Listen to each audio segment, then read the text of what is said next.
मैंने अपने घर वालों को बोला कि लेट्स टेक आर्ट्स। मुझे साइंस नहीं लेनी, मुझे आर्ट्स लेनी है। पर मेरे घर वालों ने बोला कि नहीं, साइंस लेनी है, नहीं तो घर पे बैठ के रोटी बना ले। सो सेकेंड ईयर की फीस के लिए मैंने एजुकेशन लोन अप्लाई करा, क्योंकि नहीं हो पा रहा था। फैमिली सर्कमस्टेंसेस ऐसे थे कि हम फीस नहीं सबमिट कर सकते थे। तो एजुकेशन लोन लिया, और उस एज में एजुकेशन लोन लेना इज लाइक हो जाती है यार।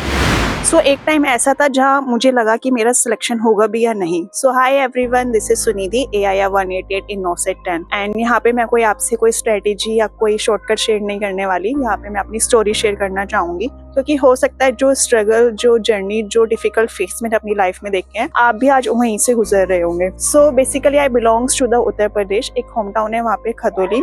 एंड मैंने कॉलेज अपना Dehradun Jolly Grant Himalayan College of Nursing से किया है from 2014 to 2018 batch. So my college life are not so easy, because जब मैं 7th स्टैंडर्ड में थी मेरे फादर एक्सपायर हो गए थे, उनको कैंसर था।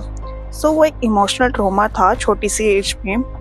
देन मैंने अपना स्कूल कंप्लीट किया, क्योंकि 11th क्लास में मैंने घर वालों को बोला कि मेरे को आर्ट्स स्ट्रीम चाहिए, लेकिन घर वालों ने बोला नहीं, साइंस लेनी है। अगर आर्ट्स लेनी है तो घर पे बैठ के रोटियां बना लो। क्योंकि मैं चाहती थी कि मैं लॉयर बनूं, मैं LLB करूं, LLM करके जज बनूं, लेकिन घर वालों ने बोला साइंस लेनी है, तो साइंस ली। फिर मेरी फैमिली में मेरी कज़न सिस्टर है, she is also a nurse in a private hospital. So उनकी गाइडेंस देख के मैंने नर्सिंग करी। वो भी उसी कॉलेज में थी जिसमें मैंने एडमिशन लिया।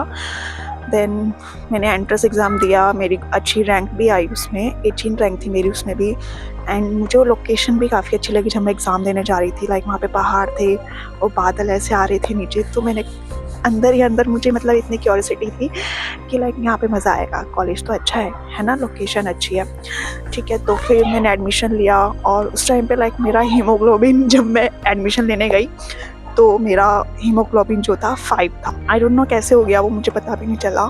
सो वहाँ पे जब आप एडमिशन लेते हो तो आपके सारे टेस्ट होते हैं। तो उन्होंने मेरा ब्लड टेस्ट किया, मेरा हीमोग्लोबिन वाज 5। तो उन्होंने बोला कि आपका एडमिशन नहीं होगा। तो हमने बोला यार ये ऐसे तो नहीं होना चाहिए, मतलब एडमिशन तो लेना है। तो फिर हमने बोला कि आप मेडिसिन वगैरह प्रिस्क्राइब कर दो, will take a good diet, and हम दोबारा से आके एक बार टेस्ट करा के फिर हम देख लेंगे। तो ठीक है, उन्होंने मुझे फॉलिक एसिड और आयरन की टैबलेट प्रिस्क्राइब करी, एंड देन मैंने अच्छी डाइट ली, तो फिर ठीक हो गया था। Then I got admission in first year. हमने फीस वगैरह सबमिट करी, तो उस टाइम लाइक फैमिली की प्रॉब्लम्स नहीं थी, तो फर्स्ट ईयर की फीस हमने फैमिली वालों ने ही ली थी। बट सेकेंड ईयर में कुछ ऐसे फैमिली डिस्प्यूट्स हुए कि was not easy to give fees, नहीं हो पाया। सो सेकेंड ईयर की फीस सबमिट करने के लिए मुझे एजुकेशन लोन लेना पड़ा, और उस छोटी सी एज में एजुकेशन लोन लेना इज़ लाइक पता नहीं कितना बड़ा काम कर रही हूँ मैं। और मुझे ऐसा लग रहा था यार मैं ये चुका भी पाऊँगी या नहीं चुका पाऊँगी, क्योंकि मुझे नहीं पता था उस टाइम पे कि हाँ कि प्राइवेट जॉब मिल जाएगी ईजिली नर्सिंग करने के बाद। सो ठीक है, एजुकेशन लोन लेने के बाद second, third year, fourth year की फ़ीस चली गई, कॉलेज पास आउट हो गई, जॉब सर्च करी। मैंने ऑनलाइन अप्लाई किया था जॉब के लिए, तो मैक्स में वहाँ पे वैकेंसी थी, मैक्स परफॉर्मेंस में। दैन मेरा पूरा फ्रेंड सर्कल जो कॉलेज में था, हम सब एक साथ आए थे वहाँ पे इंटरव्यू देने। सो इंटरव्यू हुआ, हम सेलेक्ट भी हो गए। और फिर जब होता है ना, जब जो जितने कैंडिडेट सेलेक्ट हो जाते हैं उनको एक साथ बुलाते हैं। सो जितने भी कैंडिडेट सेलेक्ट हो गए थे उनको सर ने फिर अंदर बुलाया सैलरी डिस्कस करने के लिए। तो सैलरी डिस्कस कर रहे थे, मेरे दिमाग में ये चल रहा था कि यार अब मुझे सैलरी मिलने लग जाएगी हर महीने, और मैं अपना लोन भी करना स्टार्ट कर दूँगी। मतलब वो खुशी अलग थी। और मतलब वो सर भी बोले सुनिधि आपका ध्यान कर। सो मतलब मैं अलग ही थी उस टाइम पे। सो फिर मैंने वहाँ पे 2.5 साल जॉब करी, 2019 से लेके 2021 तक, कोविड के टाइम पे भी। एंड देन मैंने अपनी जॉब स्विच कर ली थी as a home care supervisor. And उसके बाद फिर मैंने लोन, मेरा थोड़ा सा ही बचा था जब मैं अपनी जॉब स्विच कर रही थी, उसके बाद मेरा लोन हो गया था पूरा रीपे। फिर मैंने अपनी सेविंग स्टार्ट करी। सेविंग स्टार्ट करने के बाद मैंने ये तो सोचा था कि यार एम्स का एग्ज़ाम तो निकालना है, अब कुछ तो करना है लाइफ में, ऐसे तो काम नहीं चलेगा प्राइवेट जॉब में। और मैंने सेविंग्स की। देन 2025 में मैंने सोच लिया कि यार अब तो स्विच करनी है, जॉब स्विच करके अब हम पढ़ाई करेंगे बस, ठीक है। तो मतलब मुझे ऐसा लगता था जब भी मैं अपनी पढ़ाई के लिए सोचती कुछ ना कुछ प्रॉब्लम्स आ जाती थी। तो जब मैं जॉब करती थी तो मैं अपने एक रूममेट के साथ रहती थी and in 2025 in March I think March month तो मेरी रूममेट्स के साथ कुछ लड़ाई हो गई, अननेसेसरी बात पे ही थी वो भी। उसका कुछ गोल्ड का सामान खो गया था and then she blame me कि तूने उसको लिया है, बट लेकिन वो बाद में उसी के बैग में मिला था। सो मुझे उससे फिर इरिटेशन होने लग गई थी, तो मैंने सोचा यार पढ़ाई तो ऐसे हो नहीं पाएगी जब आपके रूम में एक इंसान है उससे आप बात नहीं कर रहे हो और जब भी वो आपको दिख रहा है आपको बस वही बात याद आ रही है। तो मैंने वो रूम लेफ्ट कर दिया कि अगर पढ़ना है तो अलग रहना पड़ेगा। Then in May 2025 I shifted to another room. मैंने सिंगल रूम लिया प्रिपरेशन करने के लिए एंड उससे पहले क्या हुआ, मेरे साथ एक टेलीग्राम स्कैम भी हो गया with good amount of money जो मैंने सेव करके रखा था अपनी स्टडी के लिए।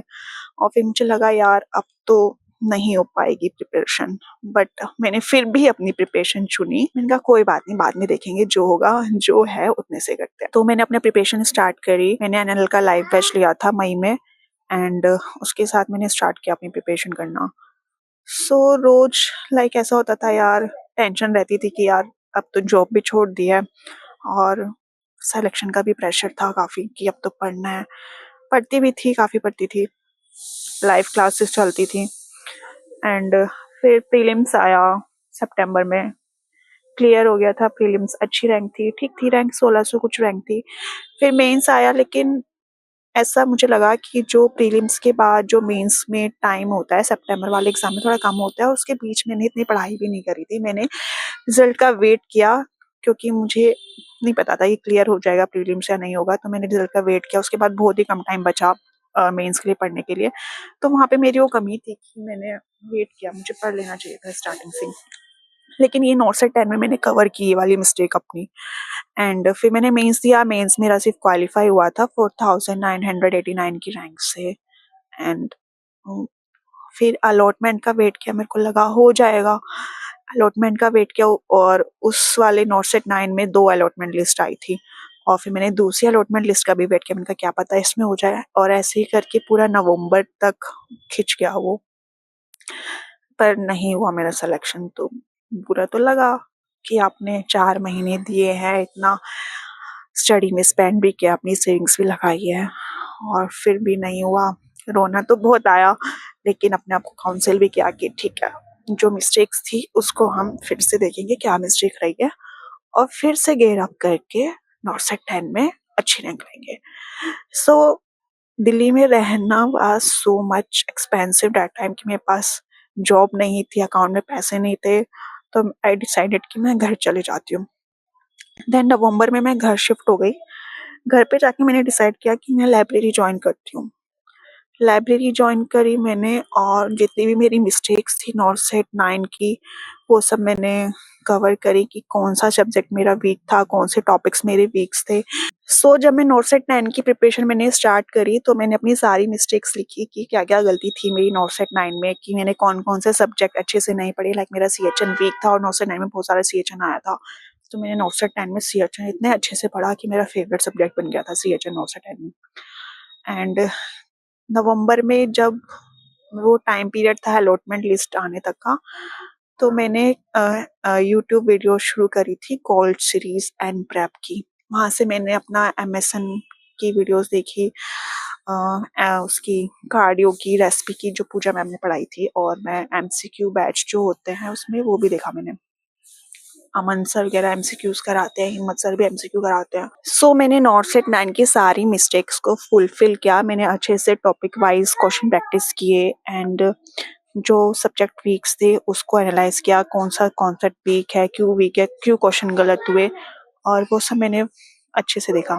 और वही मेरा टर्निंग पॉइंट बना कि मैंने अपनी मिस्टेक को एनालाइज किया, और जो आज मेरी रैंक है वो सिर्फ इसी वजह से कि मैंने अपनी मिस्टेक से सीखा कि क्या गलती थी और कैसे उसको इम्प्रूव करना है। तो आप अपनी मिस्टेक से जितना सीखते हो उतना किसी चीज़ से नहीं सीखते हो, ठीक है। मिस्टेक एक बार होती है, 2 बार होती है, लेकिन आप बार बार तो मिस्टेक नहीं करोगे, तो आपको अपनी मिस्टेक से ही सीखना है। सो जब मैं नॉट सेट 10 की प्रिपरेशन कर रही थी तो मैं नाश्ता भी देती थी और प्री बोर्ड्स भी देती थी। और वहाँ पे सबसे अच्छी बात क्या होती है, आप ना आपको वन टू वन मेंटरशिप मिलती है, आपको अकेला फील नहीं होता, कोई भी आपको डाउट हो रहा है, कोई भी कंसर्न हो रहा है। इवन अगर आप नाश्ता की जो टेस्ट सीरीज होती हैं वो भी देते हो, अगर उसके भी क्वेश्चन में अगर आपको कोई डाउट है तो आप वहाँ पे कंप्लेन कर सकते हो या फिर उनको कॉल कर सकते हो, वो आपको वन टू वन गाइड करते हैं। तो दैट वाज गुड, आपको नहीं लगेगा कि आप अकेले हो। और ऐसा होता है कि अगर एक सही डायरेक्शन आपको कोई दे रहा है तो उससे आपका कॉन्फिडेंस लेवल बूस्ट हो जाता है। सो अगर आज मुझसे कोई ये पूछे कि आपकी प्रिपरेशन में सबसे ज़्यादा काम क्या है, तो मैं तो यही बोलूँगी कि आप हर चीज़ को, जितने भी हमारे मेजर सब्जेक्ट है उसको मल्टीपल रिविजन्स दो, हर टॉपिक पढ़ने के बाद टॉपिक वाइज टेस्ट दो, डेली मॉक टेस्ट दो, उसको एनालाइज करो, नेगेटिव क्यों हो रहे हैं उसको कम करो, रैशनल पढ़ो, कोई अच्छी इन्फॉर्मेशन है तो उसको अपने नोट्स में ऐड करो, और जो आप पढ़ रहे हो उसमें से खुद से ही एक्सपेक्टेड क्वेश्चन जनरेट करो। ठीक है, अगर कोई भी टॉपिक पढ़ रहे हो तो उसमें से खुद ही जनरेट करो क्वेश्चन कि हाँ ये पूछ चुके हैं तो अब क्या पूछेंगे और कैसे पूछ सकते हैं। ठीक है, और जितने भी प्रीवियस ईयर टॉपिक्स है ना उस पे स्ट्रॉन्ग फोकस करना होता है। ठीक है, और जो चीजें अपडेट हुई हैं, लाइक नोटसेट 10 में पीपीएच अपडेट हुआ था और शॉक भी थोड़ा सा अपडेट हुआ था, तो दोनों चीजों में शॉक इंडेक्स की बात हुई थी। तो वो एक एक्सपेक्टेड क्वेश्चन बन गया था कि हाँ ये शॉक इंडेक्स का फॉर्मूला पूछ सकते हैं। ठीक है, तो अपडेट भी रहना जरूरी है, क्या क्या चीजें अपडेट हो रही हैं वो भी आपको देखनी है। ठीक है, क्योंकि नोट सेट पूछ लेते हैं अपडेटेड चीजें। सो ड्यूरिंग प्रिपरेशन मुझे भी ऐसा लगता था कि मैं टॉपिक्स भूल रही हूँ या मुझे कुछ याद नहीं है, तो उसको कवर करने के लिए मैं मॉक टेस्ट देती थी डेली। ठीक है, क्योंकि मॉक टेस्ट से आपको पता चल जाता है आप क्या बोल रहे हो, और वो मतलब बार बार रिवाइज होती रहती है क्वेश्चन, क्योंकि काफी आते हैं उसमें, हर टाइप के क्वेश्चन होते हैं, वो चीजें रिवाइज होती रहती है। तो वो चीज मॉक टेस्ट से कवर होती है कि अगर आपको ऐसा लगता है कि आप भूल रहे हो बार बार, और जो भी लाइक कोई वैल्यू वाली चीजें होती है तो आप उसको अपने स्टडी टेबल पे लिख के लगा सकते हो, कोई डाटा वैल्यू है या कोई आप बार बार किसी चीज में कंफ्यूज हो रहे हो, या फिर कोई दो तीन चीजें सिमिलर है। ठीक है, या फिर जैसे लाइक जब मैं थी तो मैंने अपने स्टडी टेबल पे ईसीजी की जो वेव्स होती है उसका टाइमिंग्स लिख के लगाया हुआ था। तो ईसीजी की टाइमिंग्स लिख के लगाई थी मैंने वेव्स की, और like multiple types of pneumonia होते हैं, उसके कॉजेटिव एजेंट्स अलग अलग होते हैं, वो मैंने लिख के लगाए थे। मेनिंजाइटिस एज के अकॉर्डिंग उनके कॉजेटिव एजेंट्स होते हैं प्रायोरिटी वाइज, तो वो भी मैंने लिख के लगाए थे। तो आपको जो लगता है कि आप भूल रहे हो वो आप लिख के लगा सकते हो वहाँ पे। ठीक है, और मुझे भी कभी कभी अपने ऊपर सेल्फ डाउट होता था कि यार पता नहीं सिलेक्शन होगा या नहीं होगा, लेकिन मेरा ये था कि ये मेरा सेकंड लास्ट अटेम्प्ट है, क्योंकि मेरा सेकंड लास्ट अटेम्प्ट था नोट सेट 10। ठीक है, तो मेरे को ऐसा था कि जो भी करना है इसी वाले में करना है, क्योंकि इतने भी पैसे नहीं थे कि मैं घर पे बैठ ही रहूं, दो तीन नोट सेट लगाती रहूं, वेट करती रहूं कब होगा। तो मुझे ये था कि जो भी करना है इसी नोट सेट में करना है, निकालना है इस बार, बस अच्छे से करना है। मैं सुबह लाइब्रेरी जाती थी, शाम को आती थी, घर पे कुकिंग भी करती थी, और जब मैं कुकिंग करती थी मैं उस टाइम पे भी यूट्यूब पे वीडियोस देख लिया करती थी, कोई लेक्चर दे रहा है, पूजा मैम की कोई क्लास चल रही है, क्योंकि उस टाइम पे डेली क्लासेस होती थी नॉट सेट से पहले। तो आप अपने टाइम को यूटिलाइज कर सकते हो ऐसे। जब मैं लाइब्रेरी से वापस आती थी तो मैं अपना टेस्ट देते हुए आती थी, तो उससे मेरा थोड़ा टाइम बच जाता था। मेरे एटलीस्ट आधे क्वेश्चन तो हो ही जाते थे रास्ते में, मैं इधर उधर नहीं देखती थी कि क्या हो रहा है, कौन आ रहा है, कौन जा रहा है। ठीक है, तो सेल्फ डाउट होता है, लेकिन अपने ऊपर कॉन्फिडेंस रखो, अपने ऊपर बिलीव रखो, अच्छे से पढ़ाई करो, और ये सोचो कि आपने ये शुरू क्यों किया था, ये जर्नी आपने शुरू क्यों करी थी पढ़ने वाली, शुरू करी है तो उसको अच्छे से कंप्लीट करो, क्योंकि एट द एंड आप ही अपने काम आओगे। ठीक है, और इस इकोनॉमी में सेल्फ इंडिपेंडेंट होना बहुत जरूरी है। ठीक है, तो मोटिवेशन कहीं से नहीं मिलता, मोटिवेशन अपने अंदर से मिलता है कि ये चीज हमें क्यों चाहिए, ये चीज हमें क्यों करनी है। ठीक है, उस वो चीजें सोचो। ठीक है, आप कोई स्टेटस 2 दिन पढ़ लोगे, 3 दिन पढ़ लोगे, 1-2 दिन के लिए मोटिवेशन आ जाएगा, उससे कुछ नहीं होता। मोटिवेशन अपने अंदर से आता है। ठीक है, पर एक स्टेटस ऐसा था जिसने मुझे, वो स्टेटस मुझे आज तक अच्छा लगता है। वो था कि श्री कृष्ण ने बोला था कि अगर युद्ध जीतने का 1% भी चांस हो तो युद्ध लड़ लेना चाहिए। ठीक है, सो अगर आप भी प्रिपरेशन कर रहे हो और आपको ऐसा लग रहा है कि प्रिपरेशन बहुत टफ हो रही है, बहुत डिसअपॉइंटेड हो रहा है, बार बार रिजल्ट अच्छा नहीं आ रहा है, कभी प्रीलिम्स रह जाता है, कभी मेंस रह जाता है, तो आप ये याद रखना कि एक फेलियर से आपकी स्टोरी का एंड नहीं होता है। कभी-कभी फेलियर ही आपको एक अच्छा इंसान और आपकी डेस्टिनेशन या फिर आपके गोल तक पहुँचाता है आपको, ठीक है? तो अपने फेलियर से सीखो कि मैं फेल क्यों हुआ, मुझे क्या चेंजेस करने की ज़रूरत है, ठीक है? सो अगर आप ये वीडियो देख रहे हो और आपको इससे कोई मोटिवेशन या इंस्पिरेशन मिली है, तो मुझे ऐसा लगेगा कि मेरी जर्नी का एक पर्पस तो पूरा हुआ at least. So at the end मैं यही कहना चाहूँगी कि अपने ऊपर भरोसा रखो, ठीक है? और देखो स्ट्रैटेजी सबकी सेम ही होती है। 2 चीज़ें स्ट्रैटेजी में हमेशा सेम होती है, multiple revision, good content, concept clearance and mock test and its analysis, ठीक है? ये सबकी स्ट्रैटेजी में सेम होता है। बाकी आपका टाइम टेबल क्या है, आपको कितनी देर पढ़ना है, कैसे पढ़ना है, ये सब आपके ऊपर डिपेंड करता है, ठीक है? तो अपने ऊपर बिलीफ रखो, पढ़ते रहो, अच्छे से पढ़ो, कॉन्फिडेंस लेवल हाई रखो अपना। कभी-कभी हम हो जाते हैं डिमोटिवेटेड, बट ठीक है, अगर वो डिमोटिवेशन आपको अगर मंदिर में जाने से ठीक हो रहा है तो आप मंदिर जाओ, या फिर किसी और वे में गाने सुन के ठीक हो रहा है तो गाने सुनो, वो आपके ऊपर डिपेंड करता है, ठीक है? लेकिन पढ़ना है, आपको गोल अचीव करना है, तो उसके लिए आपको कंसिस्टेंसी मेंटेन करनी पड़ेगी, ठीक है? सो ये अच्छे से पढ़ो, कंसिस्टेंसी मेंटेन करो, कॉन्फिडेंस रहो, बाकी अपने ऊपर बिलीव रखो, आज नहीं तो कल ज़रूर सिलेक्शन होगा, ठीक है? Thank you.